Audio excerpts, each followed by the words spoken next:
చదువుతో పాటు skills, placements తో పాటు సక్సెస్ సందీప్ యూనివర్సిటీ మాత్రమే అందిస్తుంది.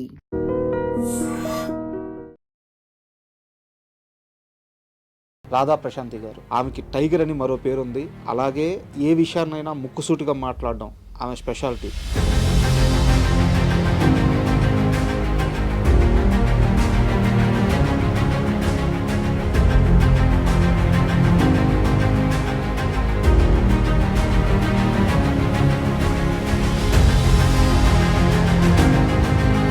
రాధా ప్రశాంతికి అన్నీ ఉన్నాయి, కానీ మీడియా ముందుకు వచ్చిన ప్రతిసారి మీరు ఎంత దీనస్థితికి దిగజారి అడగతారంటే అవకాశాలు. నిజంగా రాధా ప్రశాంతి ఏమన్నా పేదరికంలో ఉందా అనే డౌట్ వచ్చేస్తుంది. దిగజారిపై మాట్లాడుతున్నది కేవలం నాలాంటి ఆర్టిస్టుల కోసం. ఇప్పుడు నేను ఓపెన్ గా చెప్తున్నాను కదా, నాది ఒంటరి పోరాటం. నాకు ఏ క్షణాన నాకు లేపేస్తారో తెలియదు. అలాంటి అపార్ట్మెంట్లో నేను మీ ఇంటి సమస్య ఏంది, మీ ఇంటి చుట్టూ ఏం జరుగుతుంది, ఆ వాచ్మెన్ ఫ్యామిలీ ఎంత ఇదంటే ఏ క్షణాన్ని చంపుతారో తెలియదు. వాళ్ళు డైరెక్ట్ అయితే వాళ్ళు మీ ఇంటి ఎదురుగా ఉండే బిల్డింగ్ లో వ్యభిచారం జరుగుతుంది. ఒక బిల్డింగ్ కాదు, అక్కడ నేను వంగు ఉంటే కూర్చుంటే నైటీల్లో ఉంటే. రాధా ప్రశాంతి మానసిక పరిస్థితి సరిగ్గా లేదు. ఒక రకంగా మీకు పిచ్చి అని చెప్పి ప్రచారం చేస్తారు. ఎవడు తెలీదు. ఈ అమ్మాయిల బిజినెస్ చేస్తున్న దీనికి ఒక ముద్ర వేసి దీని మానసిక పరిస్థితి బాగా లేదని చెప్పేసి అక్కడి నుంచి వెళ్ళగొడతామని. రాధా ప్రశాంతి తన కింద పనిచేసే ఒక వ్యక్తికి శారీరకంగా ఇబ్బంది పెట్టింది అని మీ మీద పోలీస్ స్టేషన్ లో ఎఫ్ఐఆర్ నమోదైంది. నిజమా అబద్ధం? ఆడు 15 తోలాల బంగారం ఎత్తుకుపోయాడు ఇంటి నుంచి.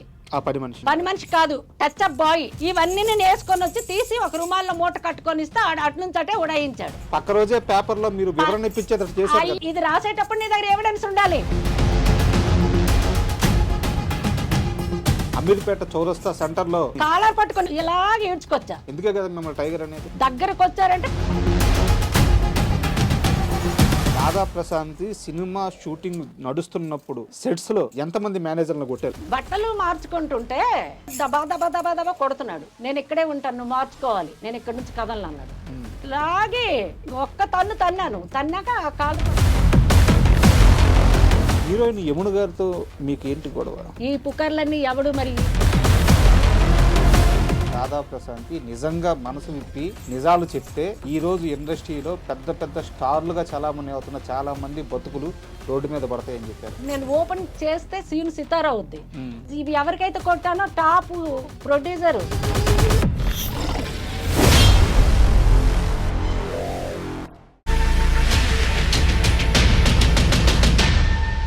Hi, welcome to my show.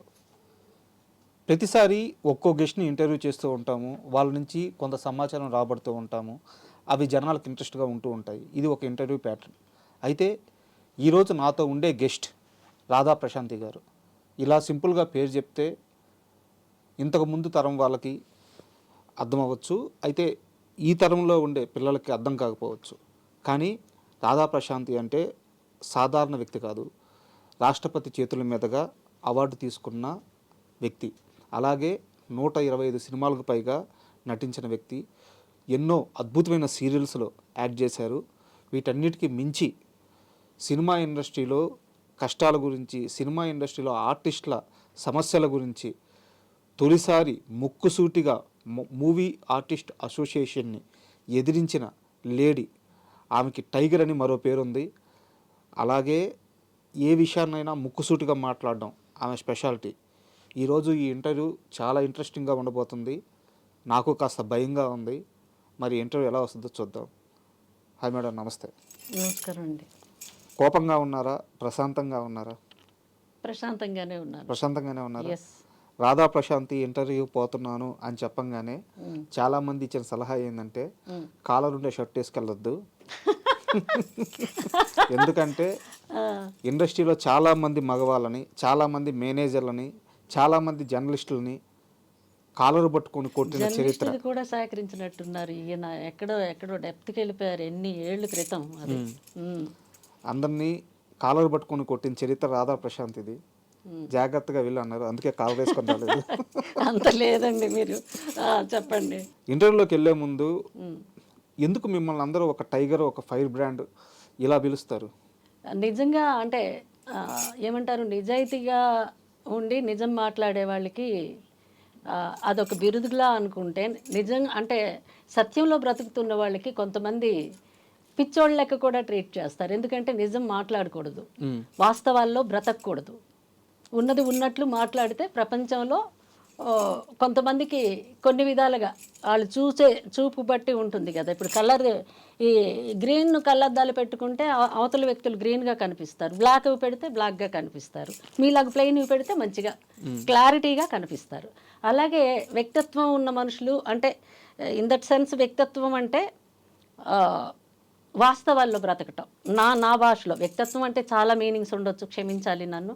Correct వ్యక్తిత్వం అంటే దాని ఫుల్ ఫామ్ కూడా చాలామందికి, నాకు కూడా తెలీదు. అంటే నేను నాకు తెలిసినంత వరకు ఎన్ని కష్టాలైనా కూడా బేర్ చేసుకుని ఒంటరి పోరాటం. ఇంకాస్త డెప్త్లోకి వెళ్ళే ముందు ఒక్కసారి మీరు నటించిన సినిమాల్లో ఒక టాప్ 5-6, మీరు యాక్ట్ చేసిన సీరియల్స్లో ఒక టాప్ 5-6 ఒక్కసారి మీ నోటి మీద చెప్తే వింటాం. నేను ఫస్ట్ సీరియల్ అయితే అన్వేషిత, అది ఈటీవీ ఛానల్ స్టార్ట్ అయ్యింది అన్వేషిత సీరియల్లో. అందులో కాత్యాయని క్యారెక్టర్ చేశాను. తర్వాత మూవీస్లో అంటే రామానాయుడు గారిది పరువు ప్రతిష్ట, సురేష్ ప్రొడక్షన్స్, సిస్టర్ క్యారెక్టర్. అంటే అది ఫస్ట్ నేను హీరోయిన్గా శ్రీదేవి నర్సింగ్ హోమ్ అని గద్దాడ ఆనందబాబు గారి డైరెక్షన్లో హీరోయిన్గా చేశాను. శివకృష్ణ రకన, శివకృష్ణ హీరో, శ్రీదేవి అన్నది మెయిన్ రోల్, ఆ హీరోయిన్ క్యారెక్టర్ అందులో చేశాను. ఇది రిలీజ్ అవ్వడం లేట్ అయితే వీళ్ళు పరువు ప్రతిష్టలో సిస్టర్ క్యారెక్టర్ సుమన్కి, సురేష్కి, శ్రీ విద్య మదర్ క్యారెక్టర్. అందులో మీరు చేయండి అమ్మ పెద్ద బ్యానరు, ఇందులో ఎంటర్ అయితే నెక్స్ట్ ఏదైనా అయితే వాళ్ళ దృష్టిలో మీరు ఉంటారంటే. యాక్చువల్లీ కొన్ని క్యారెక్టర్లు నేను వస్తే కూడా నాకు సిస్టర్ చేస్తే మళ్ళీ హీరోయిన్గా ఇవ్వరని చెప్పేసేసి వదులుకున్నవి కూడా ఉన్నాయి, పెద్ద పెద్ద బ్యానర్లో పెద్ద పెద్ద టాప్ హీరోల పక్కన. సో ఆ విధంగా పెళ్లి పందిరి కోడి రామకృష్ణ గారి డైరెక్షన్లో, అది మంచి హిట్. తర్వాత గోకులంలో సీత, ముత్యాల సుబ్బయ్య గారి డైరెక్షన్లో పెళ్లి చేసుకుందామరా, అదొక లైక్ కామెడీ. అలాగనమాట. కొన్ని మధ్యతరగతి మహాభారతం అని పద్మాలయ స్టూడియో వాళ్ళు తీసిన 3 హీరోయిన్లో వన్ ఆఫ్ ది హీరోయిన్, అందులో శివాజీ రాజా కాంబినేషన్.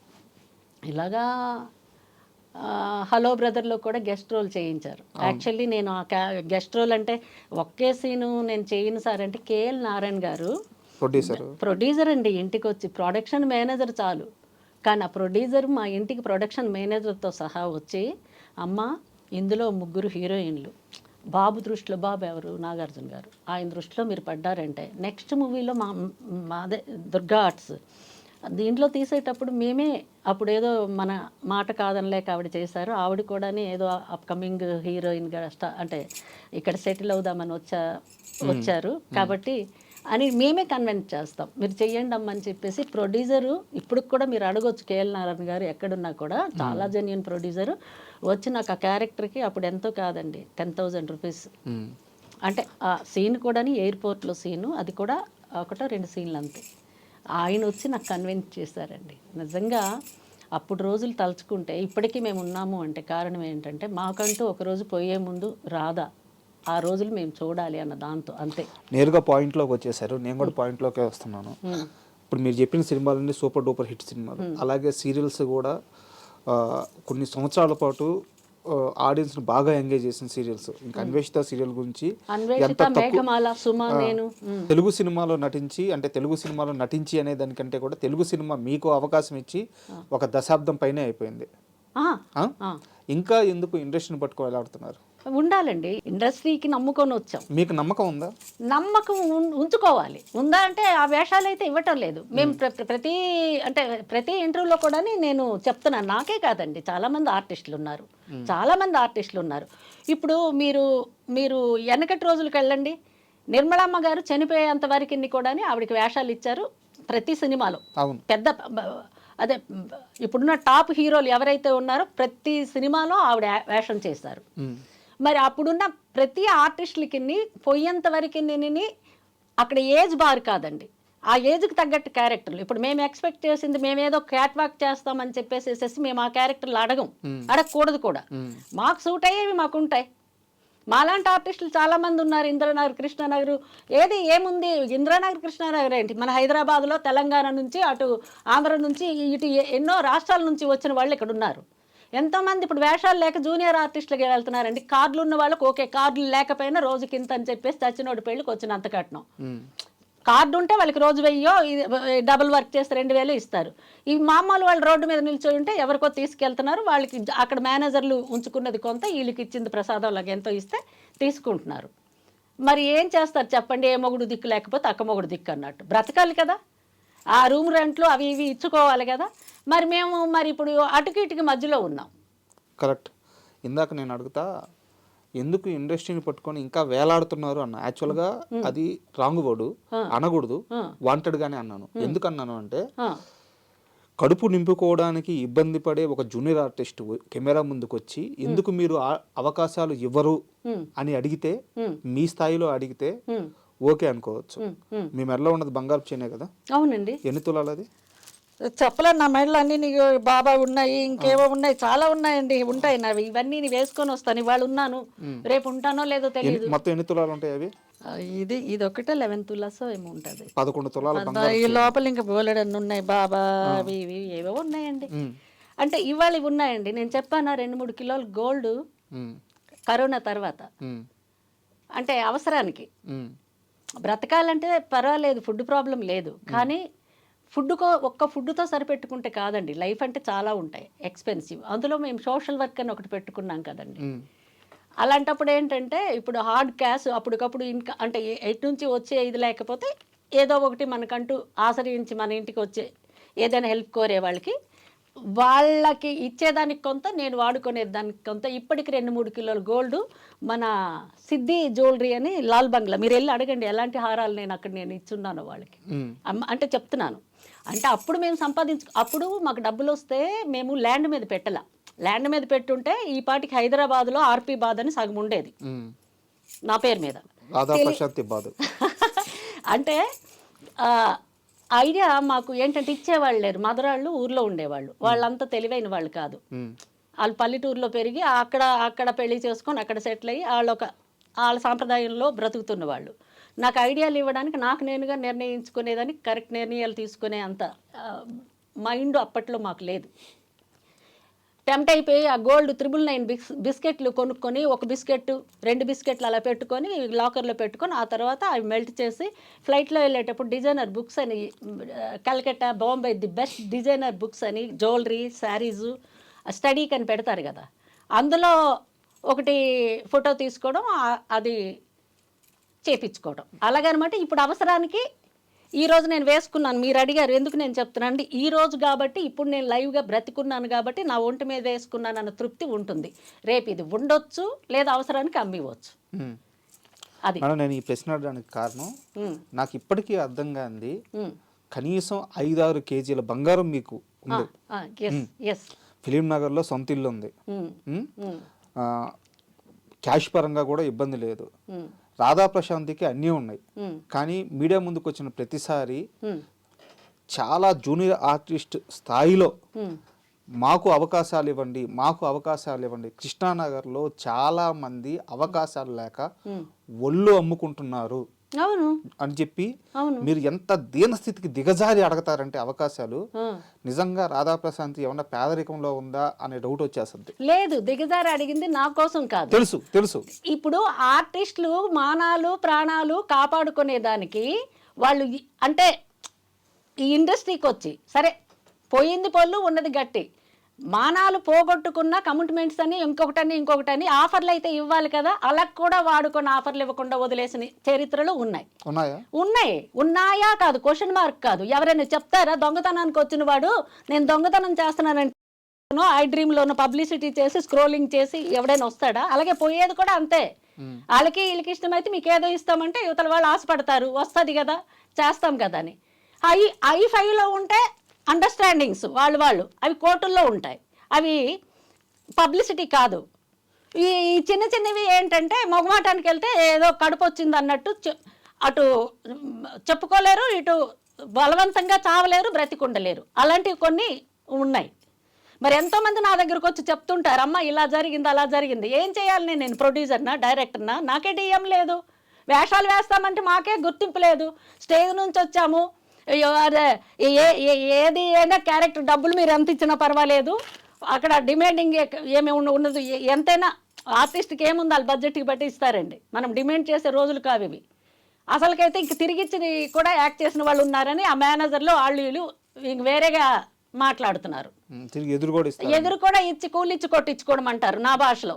అపార్థాలు చేసుకోకండి. ఎందుకంటే అది ఇప్పుడు ఇస్తున్నారంటే చేస్తున్నారు. మరి తిరిగిచ్చి చేయించుకున్న వాళ్ళు ఎలాంటి వాళ్ళు మరి తీసుకున్న వాళ్ళకే తెలియాలి. కానీ మరి ఈ చిన్న చిన్న ఆర్టిస్టులు రూముల రెంట్లు కట్టుకోలేక, మరి ఫుడ్ లేక, మరి ఇలాంటి పరిస్థితుల్లో ఉన్న వాళ్ళ పరిస్థితి ఏమవ్వాలి? నాకు ఉంది, ఉన్నన్నాళ్ళు అమ్ముకుంటాను, లేకపోతే ఏం చేయాలి చెప్పండి? ఎక్కడేసిన గొంగలు అక్కడేసినట్టు ఉన్నూరికి వెళ్ళిపోవాలండి. ఇంకంతే అంతే. మరి ఇక్కడ దిగజారిపై మాట్లాడుతున్నది కేవలం నాలాంటి ఆర్టిస్టుల కోసం. ఇప్పుడు నేను ఓపెన్గా చెప్తున్నాను కదా, నాకు ఉన్నన్నాళ్ళు అమ్ముకుంటానండి. నాది నాది ఒంటరి పోరాటం. నాకు ఏ క్షణాన నాకు లేపేస్తారో తెలియదు. అలాంటి అపార్ట్మెంట్లో నేను కొన్నేళ్లుగా నేను ఎన్ని కష్టాలు ఫేస్ చేస్తున్నానో అది భగవంతుడికి తెలుసు. అసలు ఏంది మీ ఇంటి సమస్య ఏంది? మీ ఇంటి చుట్టూ ఏం జరుగుతుంది? మీ ఇంటి దగ్గర ఏం జరుగుతుంది? చాలా క్లియర్గా చెప్పండి. ఇంటి దగ్గర ఏం జరుగుతుందంటే ఏం చెప్పాలండి, నేను ఉంటున్న అపార్ట్మెంట్లో ఎవరు ఫ్యామిలీస్ ఉండరండి. అక్కడ మేము బిల్డర్ దగ్గర ఒక ఫ్లాట్ మేము ఎప్పుడు 2005లో కొనుక్కున్నామండి. పిల్లలు అప్పుడు భారతీయ విద్యా భవన్స్లో చదువుతున్నారు, దగ్గర ఉంటుందని చెప్పేసి కొనుక్కున్నామండి. కొనుక్కునేటప్పుడు బిల్డర్ దగ్గర కొనుక్కునేటప్పుడు భీమనేని శ్రీనివాసు, మేము, ఇంకొకళ్ళు, బిల్డర్కి 3, డెవలప్ చేసేవాళ్ళకి 3 ఉంటాయి, సైట్ డెవలప్ చేసేవాళ్ళకని. ఈ బిల్డరు అన్న అతని దగ్గర మేము కొనుక్కున్నాము. ఫస్ట్ ఫ్లోర్లో అయ్యింది పిల్లలు చదువు కోసమని. కొన్నాళ్ళు మేము అది రెంట్కి ఒక 2-3 ఏళ్ళు ఇచ్చి రాజశేఖర్ రెడ్డి గారు, అప్పుడు వైఎస్ రాజశేఖర్ రెడ్డి గారు బ్రతికున్నారు. మేము బంజారా హిల్స్లో వేరే ఇంట్లో ఉన్నామండి. ఎప్పుడైతే రాజశేఖర్ రెడ్డి గారికి అది హెలికాప్టర్ ఇది యాక్సిడెంట్ అయిందో, మరి ఆ తర్వాతని అంతా మార్పులు చేర్పులు రాజకీయాల్లో తేడాలు వచ్చేసి మళ్ళీ ఆ కొనుక్కున్న ఇంటికే వెళ్ళిపోదాం, మళ్ళీ అక్కడ ఎందుకులే అని అది ఖాళీ చేసి ఇక్కడికి వచ్చామండి.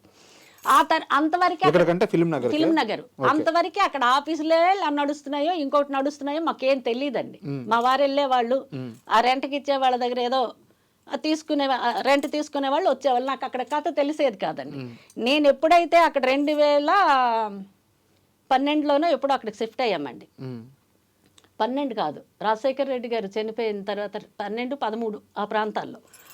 ఆ తర్వాత నాకు తెలిసింది ఏంటంటే అక్కడ ఆఫీసులు రన్ చేస్తున్నారు. సరే, ఆఫీసులు రన్ చేసుకున్నా తప్పులేదు. ఓనర్లు కొనుక్కున్నారు, వాళ్ళకి 4 డబ్బులు వస్తాయంటే ఆఫీసులకి ఇచ్చుకున్నారని అనుకున్నాం. కానీ వాళ్ళు తాగేసి వచ్చేసి మిడ్ నైట్ అప్పుడు అనమాట 2 గంటలు 1 గంట అప్పుడు నా డోర్ కొట్టడం అండి. సీసీ కెమెరాలు కింద నుంచి పైన వరకు నేను పెట్టుకున్నానండి. కార్ పార్కింగ్ దగ్గరవి అక్కడ ఆ వాచ్మెన్ ఫ్యామిలీ ఎంత ఇదంటే ఏ క్షణాన్ని చంపుతారో తెలియదు. మెయిన్ నాకు ఆ వాచ్మెన్ ఫ్యామిలీతోని నాకు ప్రాణభయం ఉంది. ఎలా అంటే వాళ్ళు డైరెక్ట్ అయితే వాళ్ళు బొక్కలోకి వెళ్తారని సో కాల్డ్ పర్సన్స్ ఎవరైతే ఈ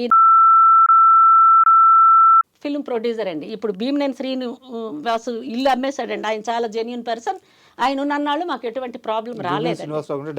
డైరెక్టర్ ఆయన ఒక పిక్చర్ తీసిన తర్వాత ఇల్లు అమ్మేస్తే శివకుమార్ గారు అని ఆయన కొన్నారండి. ఆయన ప్రొడ్యూసర్. ఆయన అమ్మేసిన తర్వాత ఈయన తీసుకొని ఆయన ఇల్లు కూడా నాకు ఆ కరోనా టైంలో తగలబెట్టింది కూడా ఆయన పక్క ప్రూఫ్స్ ఉండేవి. ఇంటి ఎదురుగా ఉండే బిల్డింగ్ లో వ్యభిచారం జరుగుతుంది. ఒక బిల్డింగ్ కాదు, అక్కడ ఇది వరకు పోలీసులు టాస్క్ ఫోర్స్ పోలీసులు పట్టుకొని 2014లో సీజ్ కూడా చేసి ఆ పర్టికులర్ బిల్డింగ్ 1 ఇయర్ వరకు వ్యభిచార కొంపలు నడిపిస్తున్న బిల్డింగ్లు ఈ రైడింగ్ చేస్తే దొరికిపోతే వ్యభిచారం అని నిర్ధారణ అయితే అది సీజ్ చేయాలంటే అది యాక్ట్ అంట పోలీసు దాంట్లో. నాకు తెలీదు. కమిషనర్ గారు అప్పుడు చెప్పారు. అప్పుడున్న మహేందర్ రెడ్డి కమిషనర్ గారు, సార్ ఇదిగోండి ప్రూఫ్. నాకు చాలా మెంటల్గా నా ఇంటి ముందు సీసీ కెమెరాలు పెట్టి వాళ్ళు నేను వంగు ఉంటే కూర్చుంటే నైటీల్లో ఉంటే కనిపిస్తున్నట్టు కిచెన్కి, బెడ్రూమ్కి, బాత్రూమ్ కూడా వదలకుండా బాత్రూమ్కి కూడా కెమెరాలు వాడింటికి పెట్టి, వాడింటికి పెట్టి, కిచెన్కి ఈ పక్కన అవన్నీ చూస్తే ఆ సీసీ కెమెరాలు ఫుటేజ్తో సహా నేను అప్పుడు వెళ్ళి కంప్లైంట్ ఇస్తే అదేంటో వెళ్ళి చూడండి, అవి రిమూవ్ చేయండి అని చెప్పేసి ఆయన రాశారండి. రిమూవ్ చేయాలి కదండి. రిమూవ్ చేయకపోగా ఇప్పుడు కమిషనర్ కానీ, హోమ్ మినిస్టర్ కానీ, చీఫ్ మినిస్టర్ కానీ వెళ్తే వాళ్ళు కరెక్ట్గా గైడ్ చేస్తారండి. అంటే ఎవరికి వాళ్ళు అప్డేట్ చేస్తారు? ఏరియా పోలీస్కి. కాదు మేడం, ఒక్క నిమిషం. మీరు చెప్తుందంతా 2014లో సంగతి. సరే, ఇప్పుడు కూడా అదేనండి. ఇప్పుడు కూడా జరుగుతుంది. అవునండి. మీ ఇంటి చుట్టుపక్కల ఇంకెవరు? మా ఇంటి చుట్టుపక్కల ఎవరుంటారు? ఇటు పక్క ఉన్నవాడు, డెవలప్కి ఇచ్చిన వాడు, వాళ్ళ బ్రదరే అక్కడ వచ్చేసి వ్యభిచారం కొంపలు నడిపిస్తున్నది. మీరు చెప్తుంది ఎంత ఆశ్చర్యంగా ఉందంటే, గత 15 సంవత్సరాలుగా హైదరాబాద్ నడిబొడ్డు ఫిల్మ్ నగర్ అంటే హైదరాబాద్ లో అద్భుతమైన డెవలప్ అయిన ఏరియా. దాంట్లో యథేచ్ఛగా వ్యభిచారం జరుగుతూనే ఉంది. పోలీసులు, మీడియా, ఇంత పెద్ద వ్యవస్థ ఎవరు దీన్ని ఆపట్లేదు. అందరూ దీన్నే ప్రోత్సహిస్తున్నారు. అందరూ వీళ్ళకే సహకరిస్తున్నారు. కాదండి, మీరు మీరు మీరు రాంగ్ గా మాట్లాడతారు. సహకరించడం కాదు, ప్రోత్సహించడం కాదు.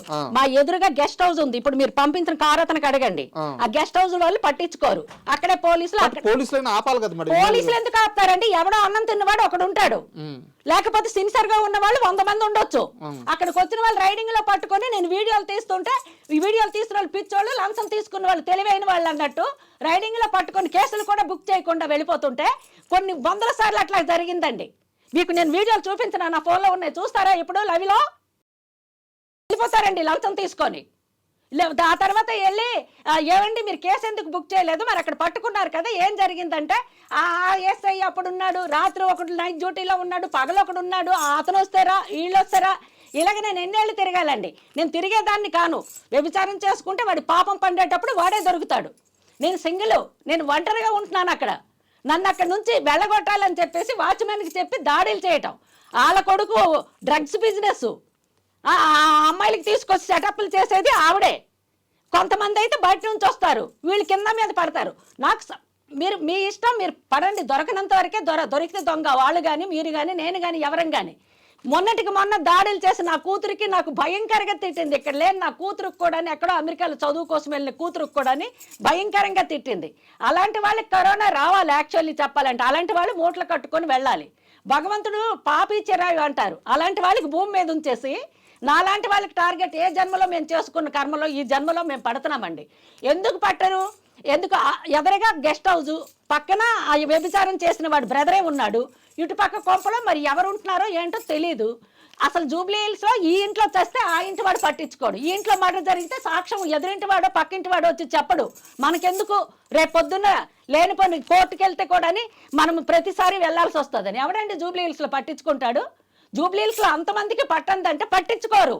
I5 ప్రదేశంలో ఉంటే వాళ్ళ ఇంట్లో వాళ్ళ కొంపలో ఏం జరిగితే ఈ కొంపకి తెలియదు, ఈ కొంపలో ఏం జరిగితే పక్క కొంపకి తెలియదు. పట్టించుకుంటే నా పరిస్థితి ఎందుకు ఇలా ఉంటుంది? మొత్తం ఎన్నేళ్ళ నుంచి పోరాటం చేస్తారు? ఈ పోరాటం గత కొన్నేళ్లుగా చేస్తున్నాను. పోనీ అమ్మేసి ఇమీడియట్ గా వెళ్దామంటే ఎక్కడైనా నాకు తగ్గ ఇల్లు దొరకాలి, అది కూడా అఫీషియల్ గా ఉండాలి. 100 మందికి ఒక 4గురికి అగ్రిమెంట్ చేసేసి ఆ తర్వాత 5వ దాన్ని నాకు చేస్తే రేపు పొద్దున్న బ్రతుకు బస్ స్టాండ్ అయిపోయి మీ మీడియా దగ్గరకు వచ్చి కూర్చొని నాకు అన్యాయం జరిగింది మహాప్రభావం అని బొరకొట్టుకోవాలి. అదొక భయం ఉంటుంది కదా. ఉన్నది పోయే, ఉంచుకున్నది పోయే. ఇలాంటి సిచ్యువేషన్ లో నేను ఉన్నానండి. మీకు తెలియదు రాజా గారు, మీరు ఒకసారి రండి, అక్కడ రండి. అక్కడ ఆఫీసులు ఉన్నాయా, ఫ్యామిలీస్ ఉన్నారా, పద్ధతి గల వాళ్ళు ఉన్నారా, లేకపోతే ఎలాంటి వాళ్ళు ఉన్నారో మీరు దయచేసి మీకు రిక్వెస్ట్ చేస్తాను. రాధా ప్రశాంతి మానసిక పరిస్థితి సరిగ్గా లేదు. ఒక రకంగా మీకు పిచ్చి అని చెప్పి ప్రచారం చేశారు. ఎవడు? తెలీదు అంటే న్యూస్ ఎందులో వచ్చింది? పేపర్లో వచ్చిందా? లేకపోతే ఎవడు? ఈ బ్రోకర్లు ఉన్నారు కదా, ఈ అమ్మాయిలకి సెటప్లు చేసిన బ్రోకర్లు ఎవడైనా చెప్పాడా? మానసిక పరిస్థితి బాగా లేదనేటప్పుడు నా కొడుకు దగ్గర ఎవడైతే మీకు చెప్పాడో, ఎక్కడైతే మీరు సమాచారం సేకరించారో అలాంటి వెధవల దగ్గర ఒక సర్టిఫికేట్ ఉండాలి. డాక్టర్ ప్రచారం జరిగిన మాట వాస్తవమా కాదా? లేదు, వాస్తవం ఎలా అవుతుంది? ఎక్కడ ప్రచారం జరిగింది? నేను అది నిజమా అని నేను అనట్లేదు. మీ పైన అలాంటి నింద వేసింది నిజమా కాదా? ఆ నింద వేసింది నిజమే అని చెప్పేసేసి అనడానికి ఈ అమ్మాయిల బిజినెస్ చేస్తున్న సోకాల్డ్ పర్సన్స్ మాత్రం ఇలాంటి ఒక బ్రాండ్, దీనికి ఒక ముద్ర వేసి దీని మానసిక పరిస్థితి బాగా లేదని చెప్పేసి అక్కడ నుంచి వెళ్ళగొడతామని ఆ వాచ్మెన్ పెళ్ళం పదే అదే ఈ మాట అన్నది. ప్రయత్నం చేశారు. ఆ మాట అయితే మాత్రం పదే ఆవిడ ఈ మాట, ఇగో నా దగ్గర వీడియోలు కూడా ఉన్నాయి. నీకు ఇక్కడి నుంచి వెళ్ళగొట్టాలంటే నీకు మానసిక పరిస్థితి బాగాలేదన్న ఒక్క మాట చాలని చెప్పేసి అన్న వీడియో కూడా నేను రికార్డ్ చేస్తున్నాను. ఏమండి, మానసిక పరిస్థితి బాగాలేదని నిజాలు మాట్లాడి నీతిగా బ్రతికే వాళ్ళందరినీ మానసిక పరిస్థితి బాగాలేదు, ఇవి మా జీవితాల మీద వేసిన బురదలు కావా, మా మీద వేసిన మచ్చలు కావా? అక్కడ అమ్మాయిలు బిజినెస్లు చేస్తున్నారు, ఒక వాచ్మెన్ ఫ్యామిలీలకు పెట్టున్నారు, వాళ్ళ ముగ్గురు కూతుర్లని దాడులే, రాత్రులు లైట్లు తీసేయడం, ఎవడికి తీసుకురావడం, ఆడెవడో తెలియదు. ఆకాశరామన్న హైదరాబాద్ కేంద్రం చూద్దామంటే నా సీసీ కెమెరాలు పనిచేయకుండా వైర్లు కట్ చేసేయటం, ఇలాంటి దారుణం నా మీద జరుగుతుంది. మానసిక పరిస్థితి బాగాలేదన్న వాళ్ళు ఎవరు వాళ్ళకి చెప్పించుకొని కొట్టాలి. ఇప్పుడు ఏకే పాల్ గారు నిజం మాట్లాడితే ఆయనకి కూడా కొన్నాళ్ళు ఫుట్బాల్ ఆడుకున్నారు, మీడియా వాళ్ళు కానీ బయట వాళ్ళు కానీ. కేఏ పాల్ గారు మరి మంచిగా మాట్లాడి సొసైటీకి మెసేజ్ ఇచ్చిన వాళ్ళు అందరూ మానసిక పరిస్థితి బాగాలేకపోతే, ఈ డబ్బు కమ్ముడు పోయిన వాళ్ళు, ఈ లంచాలు కమ్ముడు పోయిన వాళ్ళు, బిజినెస్ చేసిన వాళ్ళందరినీ మంచి వాళ్ళేనండి. వీళ్ళ మానసిక పరిస్థితి బాగుంటే మరి వాళ్ళు ఆ పనులు ఎందుకు చేస్తున్నారు చెప్పండి? అలాంటి పనులు చేయకూడదు. మా మానసిక పరిస్థితి బాగాలేదన్నారు, సరే మంచికన్నారో చెడుకన్నారో నేను అగ్రీ చేయను, కానీ వాళ్ళ మీదే వదిలేస్తున్నాను. ఇంటి విషయంలో నరకం అనుభవిస్తున్నారు. ఈ ఒక రోజు 2 రోజుల నుంచో కాదు, కొన్ని ఏళ్ళండి, 10-15 ఏళ్ళుగా మీరు ఈ నరకం అనిపిస్తున్నారు, అర్థమవుతుంది. ఈ విషయం మీద ఈరోజు ఇంత ఓపెన్ అయ్యారు కాబట్టి చాలా ఏళ్ళుగా పోరాటం చేస్తున్నారు. ఎక్కడైనా మీకు ఈ విషయం మీద న్యాయం జరగాలని అనుకుంటున్నాను. బట్ ఇక్కడ నాకు చిన్న డౌట్ చెప్పండి. మీ మానసిక పరిస్థితి అనేది వాళ్ళు క్రియేట్ చేసింది, ఓకే అర్థమవుతుంది, మీరు చెప్తుంటే క్లియర్గా అర్థమవుతుంది. కానీ న్యూస్ పేపర్లో రాధా ప్రశాంతి తన కింద పనిచేసే ఒక వ్యక్తికి నరకం చూపించి చిత్రహింస పెట్టి అతన్ని శారీరకంగా ఇబ్బంది పెట్టింది అని మీ మీద పోలీస్ స్టేషన్లో ఎఫ్ఐఆర్ నమోదైంది. నిజమా అబద్ధం? ఎఫ్ఐఆర్ 100 మంది ఇప్పుడు వాళ్ళ ముఖాన్ని ఎంతో కొంత వేస్తే ఎవిడెన్స్ లేకుండా ఎవడైనా ఎఫ్ఐఆర్ చేయొచ్చు, కానీ ఎవిడెన్స్ ఉండాలి.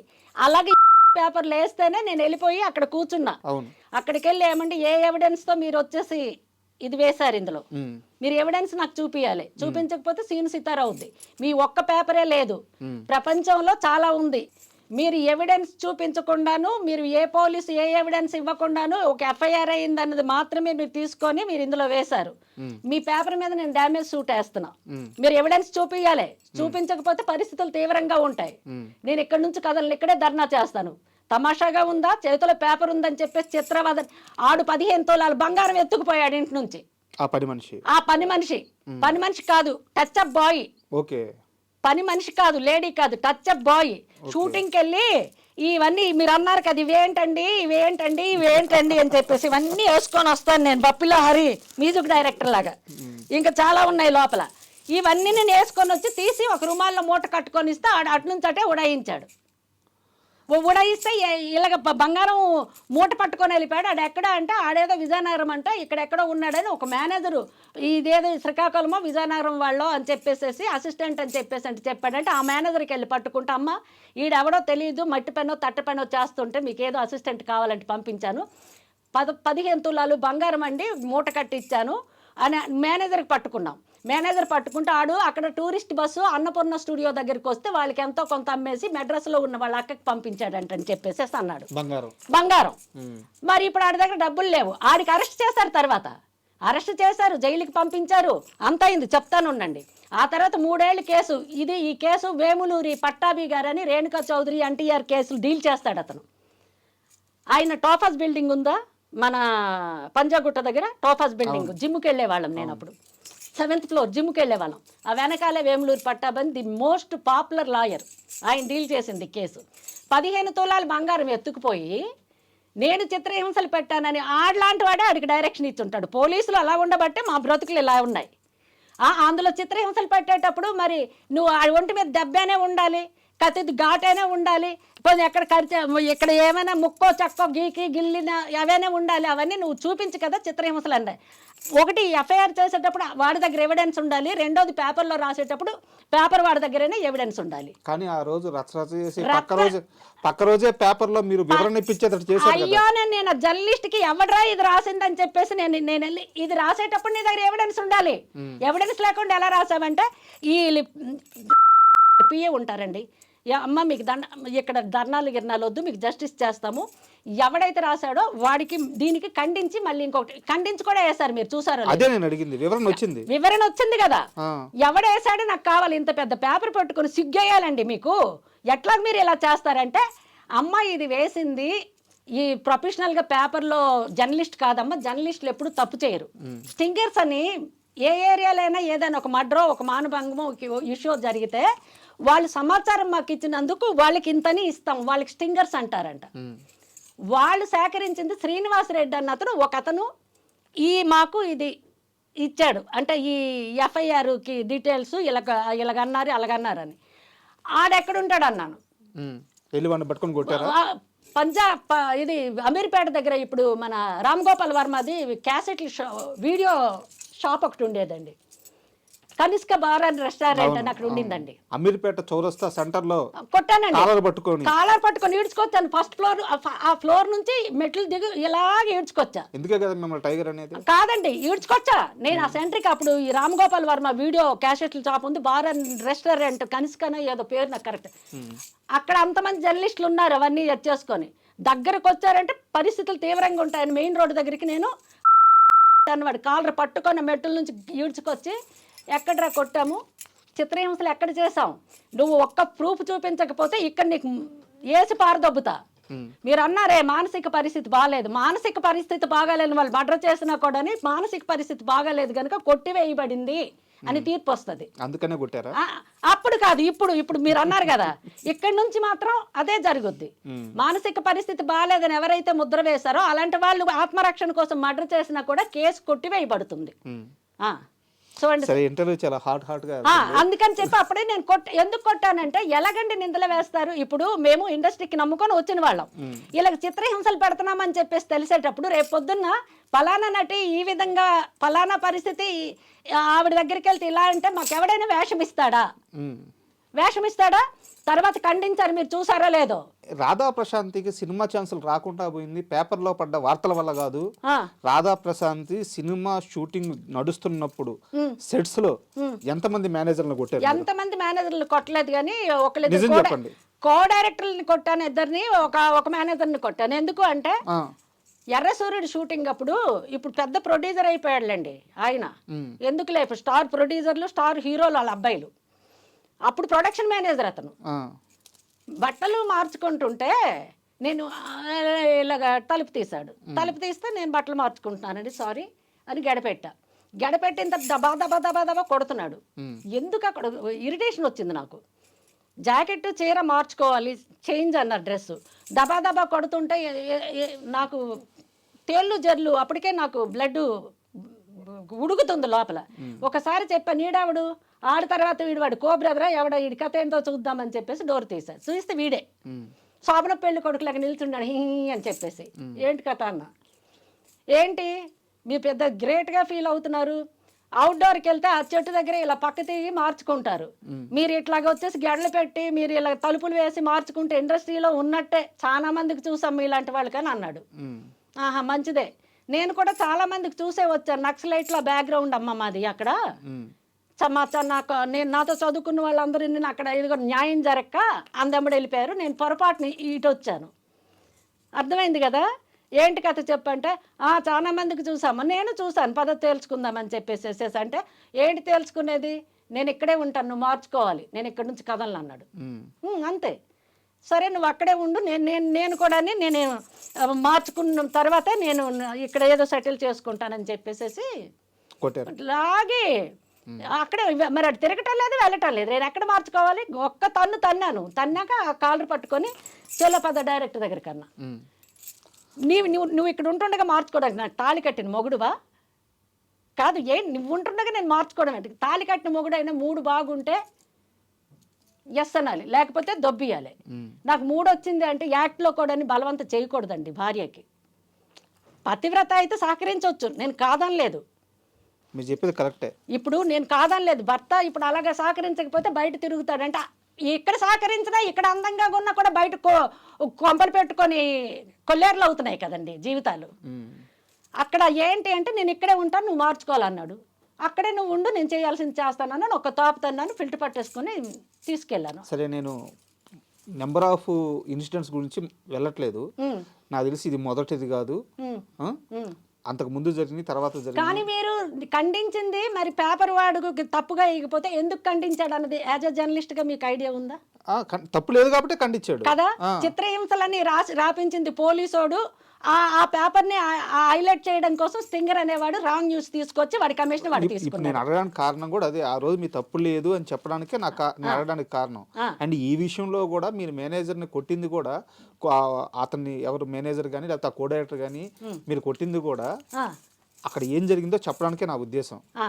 సో మీరు ఆ రోజు ఇప్పుడు ఎవరైతే స్టార్ ప్రొడ్యూసర్ అని చెప్తున్నారు కదా, ఆయన కొట్టింది అలా మీరు సినిమా సెట్లో కొట్టడం మొదటిసారి కాదు. మరి ఆయన నేను ఉంటుంటాను మార్చుకో, నేను ఇక్కడ నుంచి వెళ్ళను, నువ్వు మార్చుకో అంటే అది ఎంతవరకు కరెక్ట్ మీరు చెప్పండి. మీరు చేసింది కరెక్టే, అది మొదటిసారి కాదు. మొదటిసారి కాదు, వాళ్ళ పక్కల మీద పడుకోవాలి ఒక విధంగా చెప్పాలంటే నా భాషలో. అలాంటి వేషాలు అలా అడిగితే ఇంకేమైనా ఉంటుందండి అక్కడ షూటింగ్ బదులు ఇంక వేరే జరుగుద్ది, వదిలేసేయండి. నాకు ఇంతవరకు అలాగ అడిగేవాళ్ళు ఓపెన్ అయ్యేవాళ్ళు లేరు.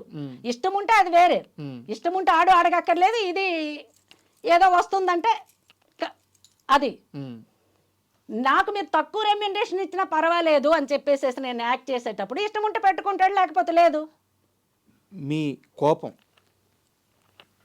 మీరు వెళ్ళే తీరు, మీ అగ్రెషన్ ఇవన్నీ చూసి ఒక స్టార్ హీరో పిలిచి, రాధా ఇండస్ట్రీ ఇలాగే ఉంటది, నువ్వు కాస్త సర్దుకుపోయి ఇంత అగ్రెసివ్గా కాకుండా స్మూత్గా చెప్పుకుంటూ ఇలాంటి వెధవల్ని దాటుకుంటూ ముందుకెళ్ళాలి, ఇక్కడ కాస్త సర్దుకొని పోవాలి, నేను తప్పు చేయమనట్లా, కానీ తప్పు చేయమని అడిగే వాళ్ళని సున్నితంగా తప్పించుకొని వెళ్ళు, అలవాటు చేసుకో అని మీకు సున్నితంగా చెప్పిన ఒక స్టార్ హీరో ఉన్నారు. ఎవరు స్టార్ హీరో? ఎవరబ్బా? ఎవరు మీకు ఈ మాటలు చెప్పింది? ఏఎన్ఆర్ గారు చెప్పలేదా మీకు ఈ విషయాలు? ఏఎన్ఆర్ గారు చెప్పారు. ఏఎన్ఆర్ గారు ఎందుకంటే నేను ఆయనకి మర్చిపోయాను, ఫస్ట్ అడ్వైజ్ ఇచ్చింది అతనే. సినిమా ఫీల్డ్లో ఉండాలి అంటే అమ్మ అన్ని రకాల వాళ్ళు ఉంటారు, నువ్వు చూస్తే పల్లెటూరు నుంచి వచ్చిన ఒక లంగా ఓని ఆ 2 జడలు ఆ టైప్ కాదమ్మా ఇండస్ట్రీ. అన్ని అటు సముద్రంలో ఎన్ని జంతువులు ఉంటాయో ఇక్కడ అన్ని రకాల మనుషులు ఉంటారు. ఆయన నిజంగా ఆయనకి నన్ను క్షమించండి, ఏఎన్ఆర్ గారు, ఎన్టీఆర్ గారు వాళ్ళు ఎక్కడున్నా వాళ్ళు మాకు ఆదర్శం. మాలాంటి ఆర్టిస్టులు ఎంతోమందికి వాళ్ళు ఉన్నా లేకున్నా ఆదర్శం. దాసరి గారు, రామానాయుడు గారు, ఎందుకంటే వాళ్ళు ప్రపంచాన్ని మంచో చెడో అందరూ తప్పులు చేస్తారండి. ఇప్పుడు మేము కూడా నేనేదో పెద్ద గ్రేట్ అని చెప్పటం లేదు, నాకు కోపం లేదు, ఇంకొకటి లేదు, నేను అక్కడ నిల్చుంటాను మార్చుకోవాలనుకుంటే మీకైనా కోపం వస్తుంది మీరు నా ప్లేస్లో ఉంటే. ఇప్పుడు మీకు అదే కేసు ఏదైతే ఇప్పుడు జర్నలిస్టు తప్పుడు రాతలు రాశాడో, పోలీసుడు తప్పుడు కేసు పెట్టాడో, మీకైనా అంతే రక్తం ఉడుతుంది. అది అయిపోయిందా? ఇవన్నీ నన్ను తొక్కేయటానికి చేసిన ప్రయత్నాలు. అక్కినేని గారు అయితే మాత్రం అన్నపూర్ణ స్టూడియోకి ఆయన రూమ్ ఒకటి ఉండేదండి, ఒక రాక్ ఉంటుంది లోపల, ఇప్పుడు కూడా అది ఆ రూమ్ ఉండొచ్చు. అప్పుడు ఆయన ఆఫీస్లో కూర్చుంటే వెళ్ళేవాళ్ళం, ఈ అడ్వైజులు ఇచ్చేవాళ్ళు. వాళ్ళు కీలు గుర్రం అప్పుడు ఏం జరిగింది, మనవరాలు అదేది మీనా యాక్ట్ చేసింది, సీతారామయ్య గారి మనవరాలు, అక్కడ ఏం జరిగింది, ఈ మొత్తం అప్పుడు కీలుగురం సినిమా అప్పుడు ఇప్పుడు అంత ఇది లేవు కదా, ఇవేవో కొబ్బరి డొప్పల్లో వెన్ను పెట్టుకునే వాళ్ళు ప్యాడింగ్స్. అప్పుడు ఇప్పుడున్నంత ఆయన గుర్రం మీద కూర్చొని వెనక్కి హీరోయిన్ ఉంటే ఇలా తగలంగానే ఆయన వీపుకి గుచ్చేసేవంట. అదంతా షూటింగ్ అయ్యేటప్పటికి వీపు చూస్తే మొత్తము కమిలిపోయి ఉంటుందంట అతనిది. ఇవన్నీ నాతో చర్చించి ఆయన ఏమన్నారంటే, చూడమ్మా సార్, ఎవరికైనా మీరు పెద్దవాళ్ళు మీరు రికమెండ్ చేస్తే తీసుకుంటారు సార్, ప్లీజ్ సార్, మేము ఇండస్ట్రీకి నమ్ముకొని వచ్చిన వాళ్ళం, స్టేజ్ ప్రోగ్రామ్స్ చేసుకుంటూ వచ్చాను సార్ నేను, మీరు ఒక్క పిక్చర్కి, ఎందుకంటే నేను 2-3 ప్రోగ్రామ్స్కి చీఫ్ గెస్ట్లుగా, ఆయన చీఫ్ గెస్ట్, నేను కూడా కొత్తగా వచ్చాను ఏదో సెలబ్రిటీ అని, వంశీ రామరాజు గారని ఆయన చేసే ప్రోగ్రామ్స్లో దాసరి గారికి, నాకు, సి నారాయణ రెడ్డి గారికి, అక్కినేని గారికి కొన్ని ప్రోగ్రామ్స్కి ఇన్వైట్ చేస్తే నేను వెళ్ళేదాన్ని. అక్కినేని గారికి అలా పరిచయం కొంచెం దగ్గరయ్యాం. దగ్గర అంటే ఏంటి, మాట్లాడేదానికి కొంచెం చనువు. అప్పుడు అనమాట సార్ ఎప్పుడు ఉంటారో తెలుసుకొని వాళ్ళ మేనేజర్కి ఫోన్ చేసి ఇక్కడ వెళ్ళి, మాణిక్యరావు అని ఒక అతను ఉండేవాడు ఎక్కడ మన అన్నపూర్ణ స్టూడియోలో మేనేజరు, వాళ్ళకో వీళ్ళకి వచ్చే సార్ ఉన్నారంటే కారు వేసుకొని వెళ్ళిపోవటం. ఇతను నాకు ఇచ్చిన సలహా ఏంటంటే, చూడమ్మా మా మనవరాలు సుప్రియ ఉంది, మాకు ఓన్ స్టూడియో ఉంది, వాళ్ళ మేనమామ కూడా టాప్ హీరో, నేను వాళ్ళ తాతను, మరి నేను కొన్ని సినిమాలు చేశాను, మరి మా మనవరాలకి మేము ఎందుకు ఇండస్ట్రీలో నెంబర్ 1 హీరోయిన్గా చేయలేకపోయాము? కొన్ని ఉంటాయి, మాకు మేము స్టూడియోలు ఉన్న సముద్రం చూడటానికి పెద్దగా ఉంది, తాగడానికి నీళ్లు పనికిరావన్నట్టు కొన్ని చెప్పుకున్నవి, కొన్ని చెప్పుకోలేనివి. ఇండస్ట్రీలో కంపల్సరీ అది ఉండాలి, కమిట్మెంట్. అదే ఇప్పుడున్న భాషలో అది లేదు, అది కాదు అనేటప్పుడు ఒకవేళ ఎవరైనా ఇలాగా పొరపాటున అందరూ నిన్ను ఇలాగా మనకి సోపు పెట్టి తోమి పామి అడిగే వాళ్ళు ఉండరమ్మా. వాళ్ళకి మేము ఇది ఇస్తాం, మాకు ఇది కావాలి అంతే, కండిషనల్గా ఉంటారు. అప్పుడు మీరు ఏం చేయాలి అంటే, ఓకే ఇష్టం లేదు, మొహం నేను చుట్లించుకుని ఇలా ఉండేదాన్ని, తెలీదు, ఇలా ఉండకూడదు. Okay sir, thank you sir, okay sir, తప్పకుండా చూద్దాం సార్, సెకండ్ నీకు ఇష్టం ఉండదు, కష్టంగానే ఉంటుంది. లోపల ఆడేమైనా అంటే, లోపల నువ్వు ఇంటికి వెళ్ళి అద్దం ముందు ఉండి విజృంభించు ఎస్వీఆర్ లెవెల్లో. నీ అమ్మ dash dash how dare you say, అలాగంటావా ఇలా అంటావా, ఎక్కడొద్దు, అది సెట్లో వద్దు. అక్కడ ఓకే సార్, తప్పకుండా సార్, అలాగే సార్, చూద్దాం సార్, ఓకే, ఇలా యాక్ట్ చేయాలి. నువ్వు స్క్రీన్ మీద యాక్ట్ చేయడం కాదమ్మా, నిజ జీవితంలో యాక్ట్ చేయటం నేర్చుకో. ఇప్పుడు దాకా నేను అడిగిన ప్రశ్నలకు కారణం కూడా అదే. ఎక్కడా రాధా ప్రశాంతి తప్పు చేయలేదు, తప్పు జరుగుతున్నప్పుడు ఖండించకుండా బయటికి రాలేదు. కాకపోతే రాధా ప్రశాంతి మీద పడ్డ ఒకే ఒక్క ముద్ర ఏంటంటే ఆ అగ్రెసివ్ నేచర్. ఏఎన్ఆర్ గారు మీకు సలహా ఇచ్చినట్టు మీరు ఆ యాక్టింగ్ చేయలేకపోయారు నిజ జీవితంలో రాలేదండి. రాజా గారు మీ ఐ డ్రీమ్ స్టూడియోలో ఉండి నేను కళామా తల్లి సాక్షిగా చెప్తున్నాను, నాకు తెలిసి తెలియక చిన్నప్పుడేవో కొన్ని తప్పులు అంటే మాట ద్వారా కానీ ప్రవర్తన ద్వారా కానీ ఎలాగైనా అందరము చేస్తాము. నేను చేసి ఉండొచ్చు, నేను దేవతను కాను, నేను చెప్తున్నాను. నాకు తెలిసి అప్పుడేం చేశానో, నేను పోయే ముందు నాకు మంచి చావు రావాలి అంటే మనము మంచి చేయకపోయినా పర్వాలేదు, చెడు అయితే చేయకూడదు అనేది నేను నిర్ణయించుకున్నానండి. ఎందుకు అంటే నాకు డబ్బులు తక్కువ ఇచ్చినా నేను యాక్ట్ చేస్తాను పెట్టుకోండి అంటే పెట్టుకోవటం లేదంటే వాళ్ళు డైరెక్ట్గా వాళ్ళు ఎక్స్పెక్ట్ చేసింది నాకు అర్థమైపోతుంది. అర్థమైంది కదా. ఇప్పుడు మీ ముఖానికి ఇప్పుడు వేషాలు ఎందుకు అంటే, మేము స్టేజ్ ఆర్టిస్ట్ని, నేను స్టేజ్ నుంచి వచ్చాను, నేను చనిపోవడం కూడా యాక్టింగ్ చేస్తూ నేను చనిపోతే నాకు అంతకంటే అదృష్టం ఇంకొకటి ఉండదు అన్నది నా డ్రీము. సరే ఎవరిస్తారో ఎవరో తర్వాత విషయం లేదు. మీ ఇలాంటి వాళ్ళు నలుగురు ఇంటర్వ్యూ పిలిచినా నా కష్టసుఖాలు నేను షేర్ చేసుకుంటే అదే షూటింగ్లో ఫీల్ అవుతా. అలాగని ఇండస్ట్రీకి నేను తప్పు పట్టడం లేదు. ఇండస్ట్రీలో మంచి ఉంది, చెడు ఉంది. ఒక ఇండస్ట్రీయే కాదు, పొలిటికల్ ఫీల్డ్ తీసుకోండి, మామూలు ఫీల్డ్ తీసుకోండి, తోటకూర గమేళ్ళు మోసిన దగ్గర నుంచి ఆఫీసుల్లో పనిచేసిన వాళ్ళ దగ్గర నుంచి విషయాలు అన్ని దగ్గరలో ఉన్నాయి. ఒక్క ఫిలిం అన్ని రాధా ప్రసాద్కి తెలుసు, అన్ని ఎక్కడ లేదు అని మీరు అడగండి. బట్ నేను ఇంకో మాట కూడా చెప్తాను. ఇలా మీ ఇంటర్వ్యూకి వస్తున్నాను అంటే నేను నా సోర్సెస్ ద్వారా చెక్ చేసుకుంటే ఒక వ్యక్తి నాకు చెప్పిన మాట, నీ ఇంటర్వ్యూలో కానీ రాధా ప్రశాంతి నిజంగా మనసు విప్పి నిజాలు చెప్తే ఈ రోజు ఇండస్ట్రీలో పెద్ద పెద్ద స్టార్లుగా చాలామంది అవుతున్న చాలా మంది బతుకులు రోడ్డు మీద పడతాయని చెప్పారు. అదే చెప్తున్నాను కదా, ఇప్పుడున్న వాళ్ళు ఎంతమంది పమేరియన్స్ డాగ్స్ లాగా నా చుట్టూ తిరిగారు. నేను ఓపెన్ చేస్తే సీన్ సితారా అవుద్ది. ఇవి ఎవరికైతే కొట్టానో టాప్ ప్రొడ్యూసరు, టాప్ మరి చెప్పకూడదు. ఇంకా మీరు ఇందాక మాట్లాడుతూ ఒకసారి అంటే మీ బంధువులు చెప్పారు, ఒకసారి అద్దంలో చూసుకో ఎలా ఉన్నదానివి, ఎలా అయ్యావని చెప్పన్నారు.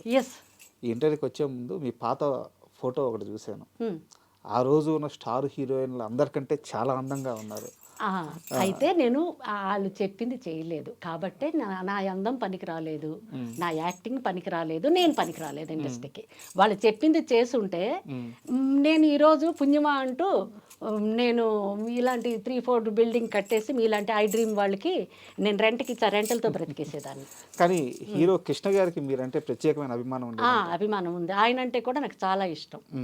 అయ్యో ఆయన ఫ్యాన్ అండి. చిన్నప్పుడు ఒక ఊరు డ్రామా నాటకం వేయడానికి కానీ వెళ్ళాం. నా పక్కన యాక్ట్ చేసే అతను ఆ ఊరు ప్రెసిడెంట్. ఈ కొట్టడాలు తిట్టడాలు ఇక్కడ కాదు, అక్కడ నుంచే ఉన్నాయి. ఆయన ఏం చేశాడంటే, ఆయన బాలకృష్ణ ఫ్యాను, పిచ్చ అభిమాని, ఊరి ప్రెసిడెంట్. ఆయన బాలకృష్ణ గారు పుట్టినరోజుకి అక్కడ అన్నదానాలు, రక్తదానాలు అలాంటివి అప్పుడు జరిపిస్తున్నారు. నాకు అప్పుడు 14 years 13 years ఏజ్. నేను కృష్ణ గారు అప్పుడు ఇదిగో చల్లతీరా ఆ పాటలకి డాన్స్ చేసేవాళ్ళం. అది చుక్కల తోటలో ఎక్కడున్నావో ఈ పాటలన్నిటికీ డాన్స్ చేసేవాళ్ళం. నేను, నా క్లాస్మేట్ ఇంకొక అమ్మాయి. ఇతని ఫ్యాన్ని. అతను డ్రామాలో అయిపోయింది, రిహార్సల్ అని వెళ్ళాం, రిహార్సల్ వేశారు, అంత బాగానే ఉంది, ఊరు ప్రెసిడెంట్ మర్యాదలు అంతా బాగానే ఉన్నాయి, అయిపోయిన తర్వాతని అప్పుడు ఆర్కెస్ట్రా వాళ్ళకి సాంగ్స్ పెట్టేవాళ్ళు, డ్యూయట్స్ ఉండేవి. అతను ఏం చేశారు, బాలకృష్ణ ఫ్యాన్ కదా, బాలకృష్ణ సాంగ్కి ముద్దులు ముద్దులు మామయ్య అందులో పాట అతను డాన్స్ అంటే మా ఇద్దరికి డ్యూయట్. నేను అన్నాను అది ఓకే, అది ఒకటి పెట్టండి, కృష్ణ గారిది కూడా ఒకటి పెడదామండి, ఆయన అంటే నాకు చాలా ఇష్టం అంటే ఏంటి అన్నాడు. నాకు చూడండి అప్పుడు నా ఏజ్ అంతా 13 సంవత్సరాలు, స్కర్ట్ బ్లౌజ్, కానీ లంగా అదే చీర, మరి డ్రామా అంటే తప్పదు కదండి. అక్కడ సాంగ్ వద్దంటాడు, కాలిందండి నాకు. అక్కడ ఒప్పుకొని ఇక్కడ ఏంటి ఇది పిచ్చి వేషాలు వేస్తున్నాడు అనుకొని చెప్పేసి అంటే లేదండి ఆ సాంగ్ వేయకపోతే నాకు ఆపేసేయండి డ్రామా, నేను వెళ్ళిపోతాను తెల్లవారంటే. ఈ ఊరు దాటి ఎలా వెళ్తావో చూస్తాను, ఈ ఊరికి ప్రెసిడెంట్ నేను చెప్పినట్టే దబ్బీరా నాయన, నేను ఎంతమందికి చూశాను. అప్పుడే పడిపోయిందా అంటే సరే అని చెప్పేసేసి వీడు ఏం చేశాడు, ఆ లోపల గొడవ అవుతుంటే ఇక్కడ అరుస్తున్నారు, కేకలు, గొడవ అంటే జనాలు వచ్చేసారు బాగా, ఈ డాన్స్ ఇదంతా. లోపల వచ్చి ఒక అతను కాంప్రమైజ్ చేసి వెళ్ళు ఏదో ఒకటి చెయ్యండిరా, ముందు జనాలు అరుస్తున్నారా, తెరేసేసి ఇదేంటి న్యూస్ అని అంటే ఏదో ఇదప్ప ఈ పాట వేయించారండి. వేయిస్తే వాడు అంతవరకు దూరంగా ఉండి రిహార్సల్లో ఎలా చేశాడో అలా చెయ్యాలని, అలా చేయకుండా డిస్కో ల్యాంప్, ఈ డిస్కో ల్యాంప్ ఆన్ చేసేస్తే చీకట్లో చిన్నమ్మో పెద్దమ్మో తెలియదు, ఆడు పట్టుకునేది ఎక్కడో తెలియదు. ఆడు కొంచెం వచ్చి కొంచెం అప్పుడు ఆ స్టెప్పులు వేయకుండా స్టెప్పులకి బదులు నా భుజంకి ఇట్లాగా గట్టిగా పట్టుకునేదానికి ట్రై చేశాడండి. అక్కడే 4 పీకి 2 తన్నులు తన్ని ఏంటి ఆ డిస్కో ల్యాంపులు ఇది డాన్సో తెలియదు, తన్నుకోవడమో తెలియదు. డిస్కో ల్యాంపులు చూడండి, పెద్ద వంశీ గారి సినిమాలో ఏదో కనక మహాలక్ష్మి రికార్డింగ్ డాన్స్ ట్రూప్, తనికెళ్ళబారిని ఇలా తిప్పుతా ఉంటే ఒక కన్నుతో ఇలా చూసి ఆ లైట్ చుక్కు చుక్కు చుక్కు అలాగనమాట. వాళ్ళు రెచ్చిపోయారు, ఇది ఒప్పుకోవటం లేదు, ఆ సాంగ్ ఏమంటుంది, గొడవ చేస్తే కూడా ఈ ఊరు ప్రెసిడెంట్ అంటే కూడా దొబ్బిమంటుందని, ఇది గట్టిగా పట్టేసి వదలకుండా అట్లా పట్టుకోరు అని చెప్పేసి ప్రోత్సహిస్తే అలా పట్టుకుంటే అక్కడే తన్ని ఫిల్ట్ పట్టుకుని కొట్టి దొబ్బిరా నువ్వు ఇచ్చిన డబ్బు ఏంటి అన్ని చూసి వచ్చిన వాళ్ళు కోటలు కోట్లు కూడా చూసిన దాన్ని నేను. నాకు అవి ఉన్నా లెక్కలేదు, పోయినా కూడా లెక్కలేదు, నిండుకుండా తొనకదన్నట్టే ఉంటాను నేను. అంటే అక్కడ గొడవ అయిపోయిందండి, ఈ తన్నేసేసి కొట్టేసేసి అది అయిపోయింది కదా సీను. మరి సితార తెరవేసేశారు, మరి డ్రామా ఇంకా క్యాన్సిల్ అని చెప్పేసి అనౌన్స్ చేశారు. ఆ జనాలు ఏమో గొడవ చేసి గ్రీన్ రూమ్ దగ్గరికి వచ్చి చాలా అది చేస్తారు. నేను నా మూడు బాగాలేదు నేను చేయనండి అనుకోనంటే ఏదో ఇది చేశారు. ఆ చెక్క బుచ్చక్క డ్రామా అయితే కంప్లీట్ చేశారు మొత్తానికి. ఆ జనాలు వాళ్ళు వీళ్ళు వచ్చి అంటే పరుగు పోద్దని తెల్లవారు నేను డబ్బులు ఇవ్వను, బండి కూడా ఆ ఊరుకి బస్సుకి వెళ్ళాలంటే 2-3 కిలోమీటర్ల దూరం వెళ్ళాలండి. ఈ తెరలు ఇవన్నీ డ్రామా ఇవన్నీ కట్టిన వాళ్ళు ఉంటారు కదా, వాళ్ళు పెట్లు పేడలు వాళ్ళు ఏమో సర్దుకుంటున్నారు. నువ్వు నడిచి వెళ్తావో మామూలుగా వెళ్తావో ఎలా వెళ్తావు వెళ్ళు, మేము బండి పెట్టం, రాత్రి నాకు తన్నావు కొట్టావు, నా ఊరికి వచ్చి నీకు ఎంత ధైర్యం ఉండాలి, నీ డబ్బులు దొబ్బేసి నీ డబ్బులు ఇస్తే ఎంత ఇవ్వకపోతే ఎంత అని చెప్పేసేసి ఈ స్క్రీన్లు కడతారు కదా వెనక్కి. అవును. ఆ అబ్బాయికి అసిస్టెంట్గా వరే బాబు మీ అబ్బాయికి ఆ రోడ్డు వరకు పంపించు, ఆ రోడ్డు దగ్గర బస్సు ఎక్కి వెళ్ళిపోతానని వాళ్ళకి రిక్వెస్ట్ చేస్తే వాళ్ళ అబ్బాయికి ఇస్తే నా పెట్టి, ఎందుకంటే బట్టలు మార్చుకుంటాం కదా, అసిస్టెంట్ ఉంటాడు కదా, అసిస్టెంట్ వీడు నేను ముగ్గురం కలిపి ఆ రోడ్డు మీదకి వెళ్తే ఆ బస్సు ఎక్కి వెళ్ళానండి. ఇదంతా చెప్పారా కృష్ణ గారికి?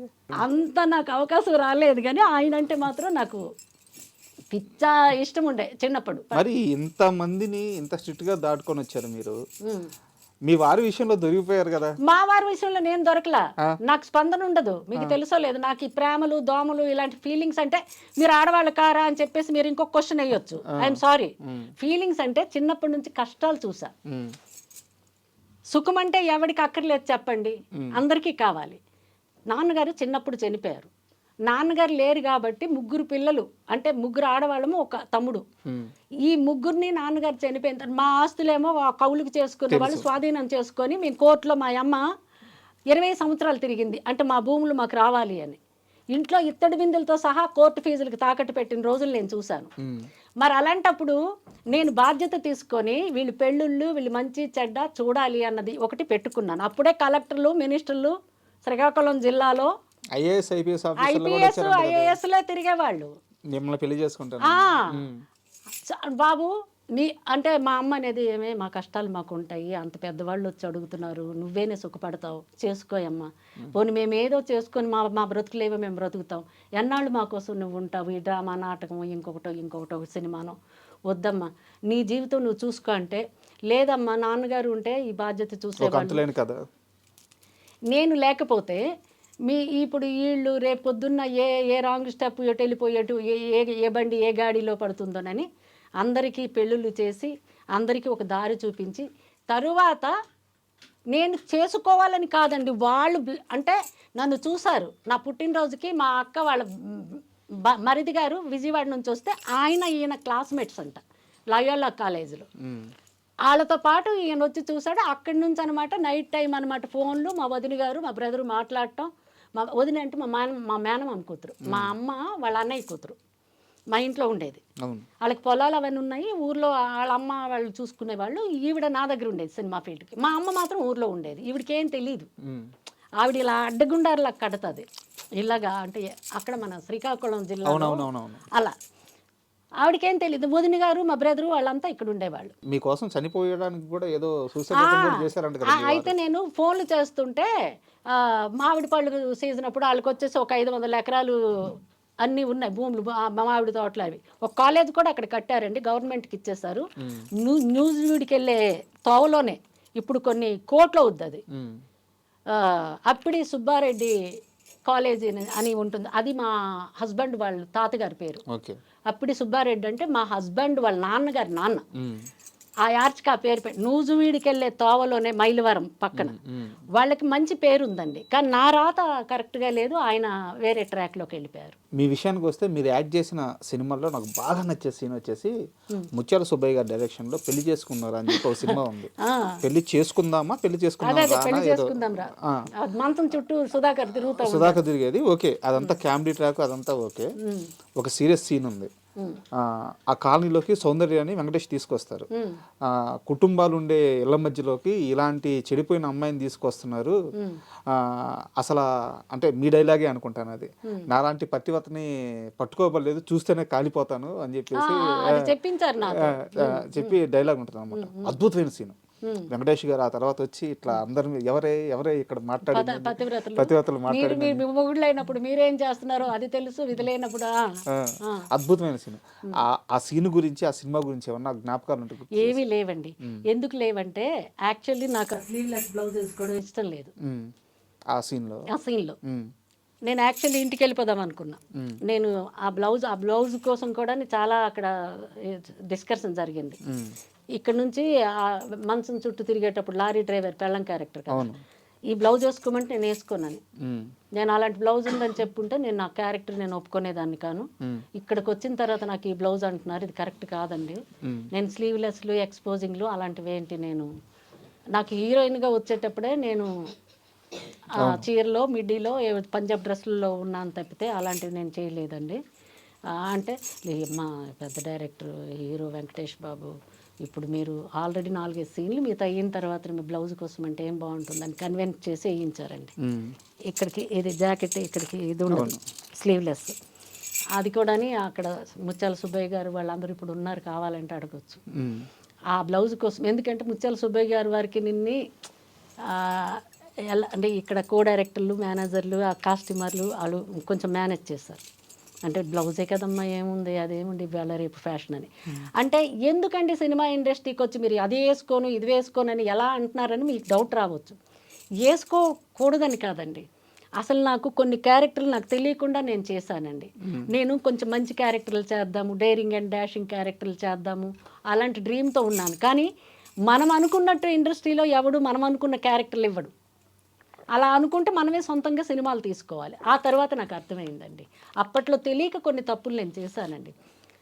చెప్పాను కదా, నాకు తెలియక ఏమంటే స్టార్ హీరోల పక్కన ఆఫర్ వస్తే కూడా ఒక్క సాంగ్ చేస్తే ఐటమ్ డాన్సర్ లాగా పేరు వస్తుంది, నేను చేయను. బాలకృష్ణ గారితో కూడా మీరు సినిమా చేయాలి కదా? Balakrishna second heroine. ఏ సినిమా అది?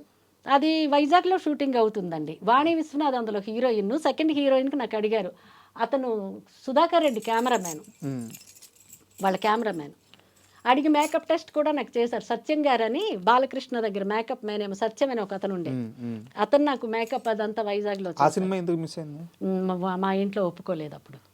ఆ వీళ్ళు సినిమా వాళ్ళు నా పిల్లలకి నా కూతురికి తీసుకెళ్ళి అక్కడ మాకు ఎవరు తెలిసిన వాళ్ళు లేరు, తండ్రి చనిపోయాడు, వాళ్ళు ఏం చేస్తారు, ఏ సినిమాలు మనకు వద్దమ్మా, మన కష్టం మనం పడదాం, ఈ డ్రామా నాటకం అంటే ఏ పొద్దుపోతే అయిపోతే రెండో రోజే ఇంట్లో ఉంటాము, అక్కడికి తీసుకెళ్తే ఏం చేస్తారని మా ఇంట్లో ఒప్పుకోక అది మిస్ అయ్యింది.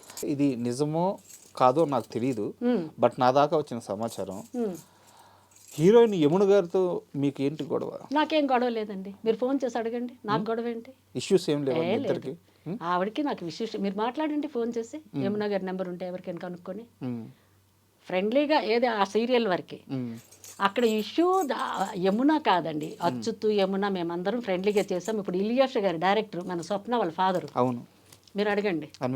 గొడవ అయితే మరి ఆయన పెద్ద మనిషి తెలుస్తుంది కదా, స్వప్న వాళ్ళ ఫాదరే కదా. మరి ఏంది అసలు ఏ ఇష్యూ ఏం కాలేదు, వాళ్ళు వేరే వాళ్ళకి పెట్టుకున్నారు. నాకు పెద్ద విగ్గు, అది ఇంత పెద్ద విగ్ అండి, మీరు చూడండి ఇక్కడ వరకు ఉంటుంది కాత్యాయని, అది పగులు ఇలా పెట్టి తెల్లవారి పెట్టి సాయంత్రం వరకు ఉండేటప్పటికి సివియర్ హెడేక్ వచ్చేసేది. సివియర్ హెడేక్ వచ్చేసేది. ఆ విగ్ ఏంటంటే తాళ్ళలాగా ఉంటుంది, అది ఒరిజినల్ హెయిర్ అయితే మనకి అంత వెయిట్ ఉండదు, సింథటిక్ హెయిర్ తాళ్ళలాగా ఉండటం. ఆ విగ్ పెట్టేటప్పటికల్లా తెల్లవారి పెట్టి ఆ సాయంత్రం వాళ్ళు ప్యాకప్ అయ్యేంత వరకు ఉండేటప్పటికి సివియర్ హెడేక్ వచ్చేస్తుంది. ఒకసారి నాకు ఫీవర్ వచ్చింది, ఫీవర్ వచ్చి ఒక 4-5 రోజులు తగ్గలేదు.